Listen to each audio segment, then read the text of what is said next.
Video ini saya ingin memberi 3 petuah rakyat untuk polisi. Oke, saya tidak merasa mewakili rakyat Indonesia, tapi saya yakin apa yang saya katakan di sini cukup mewakili nurani dan harapan rakyat terhadap polisi.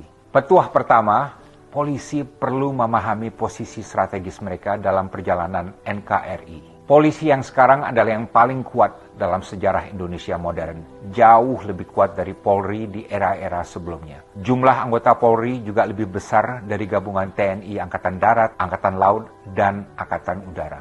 Polri adalah angkatan polisi yang terbesar di Asia Tenggara, jauh lebih besar dari polisi di Thailand, Malaysia, atau Vietnam. Namun bukan saja yang terbesar, polisi di Indonesia jauh lebih powerful dari polisi di negara-negara ASEAN lainnya. Dan polisi Indonesia juga lebih powerful dari institusi lainnya. TNI, intelijen, kejaksaan, Kementerian Teknis, Bank Indonesia, BUMN, KPK, birokrasi, diplomat, dan lain sebagainya. Mengapa? Karena polisi bertugas menegakkan hukum yang menyentuh seluruh aspek kehidupan bangsa. Polisi menempati posisi strategis sebagai nexus atau titik lintas dari berbagai arus besar kehidupan bangsa kita. Kalau semua polisi profesional dan bersih, maka bukan keamanan saja yang akan membaik, namun juga kesejahteraan akan tumbuh, keadilan akan menguat, demokrasi akan semakin mapan, reformasi akan melaju, kepercayaan publik akan naik, dan NKRI akan semakin kuat.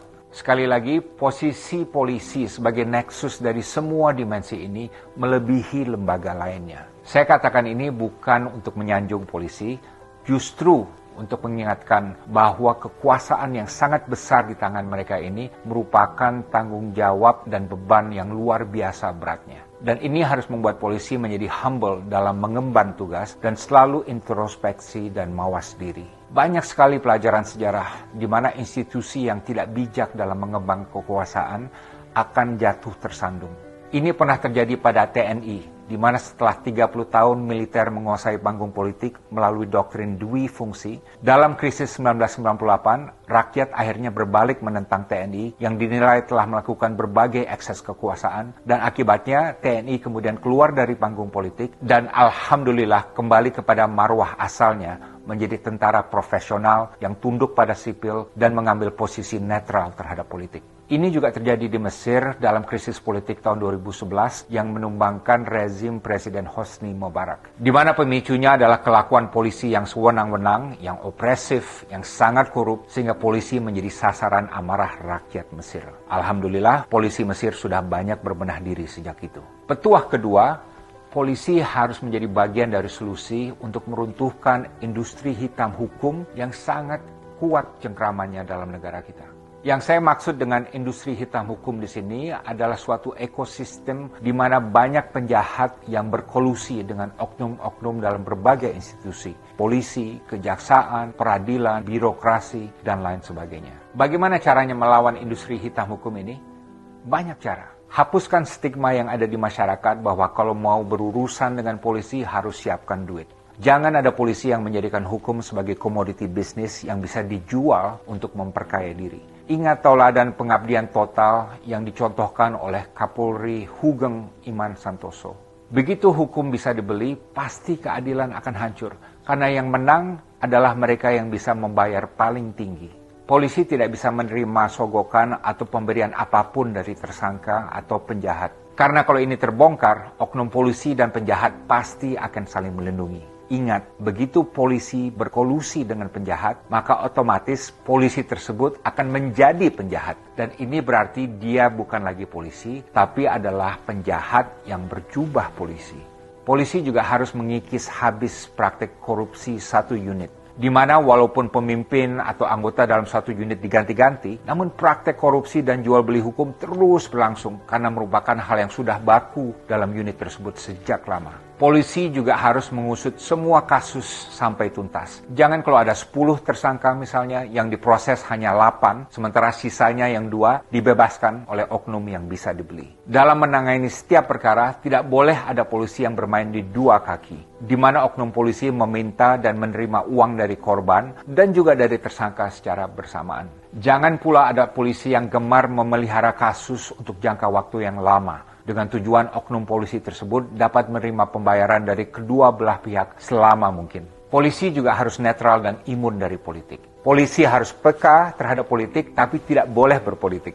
Tidak boleh ada polisi yang melobi partai politik untuk mendapatkan promosi jabatan, karena ini pasti akan menimbulkan kolusi yang buruk antara keduanya. Polisi juga harus tegas menepis ajakan parpol manapun untuk membantu mereka dalam kontestasi politik. Singkatnya, mengingat kekuasaannya yang sangat besar, polisi harus netral dan steril terhadap politik. Bersihkan juga sistem rekrut polisi agar 100% berdasarkan meritokrasi. Kalau ada orang yang bersedia membayar ratusan juta, bahkan miliaran rupiah untuk diterima masuk Polri, ini bukan saja tidak wajar, namun juga berbahaya. Karena berarti dia masuk untuk semata-mata mencari kekayaan pribadi, dan seumur karirnya di Polri, dia akan bekerja menjual hukum untuk mencari uang, dan bukan untuk menegakkan hukum dan melawan kejahatan. Peran Propam juga harus dijaga dan bahkan selalu ditingkatkan. Propam itu apa? Propam itu adalah polisinya polisi. Terlepas dari krisis yang menimpa Propam 2 tahun lalu, Propam tetap adalah unit yang paling ditakuti polisi dan umumnya berisi polisi yang cemerlang dan berintegritas. Sistem promosi Polri juga perlu diprioritaskan agar kompetensi dan integritas sama-sama menjadi ukuran utama untuk polisi yang cemerlang. Polisi yang kompeten banyak, tapi polisi yang kompeten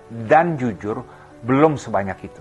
Polisi yang mempunyai uang puluhan miliar rupiah dalam rekeningnya, padahal gajinya hanya 20 atau 30 juta rupiah per bulan, ini adalah suatu hal yang tidak wajar. Kecuali ia bisa secara kredibel menjelaskan bahwa hartanya tersebut halal dan dari mana datangnya.